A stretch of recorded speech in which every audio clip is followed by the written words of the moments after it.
قطر پر اسرائیلی جارحیت کے بعد پاکستان کے وزیر اعظم اور امیر قطر کی ٹیلی فون پر گفتگو ہوئی ہے۔ اب ہر جگہ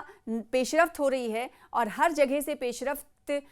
جو ہوتی ہوئی دکھائی دے رہی ہے وہ کوئی نہ کوئی کہانی بیان کر رہی ہے۔ پاکستان کے وزیر اعظم شہباز شریف نے امیر قطر شیخ تمیم بن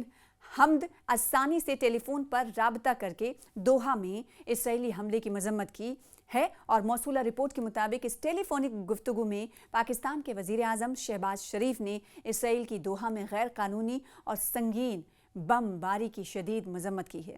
شہباز شریف نے امیر قطر شیخ تمیم بن حمد الثانی سے گفتگو میں کہا کہ اسرائیلی جارحیت علاقائی امن و استحکام کے لیے سنگین خطرہ ہے۔ پاکستان قطر کے ساتھ چٹان کی طرح کھڑا ہوا ہے، اپنی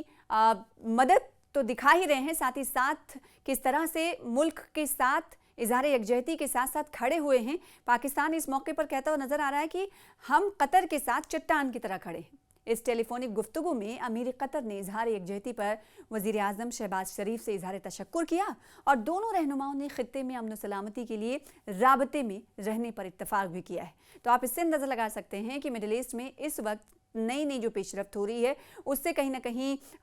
سبھی کے ساتھ آنے کے حوالے سے قدم اٹھایا جا رہا ہے اور یہ کہیں نہ کہیں اسرائیل کے خلاف یا کہا جا سکتا ہے اسرائیل کے اب برے دن جلد ہی شروع ہونے والے ہیں۔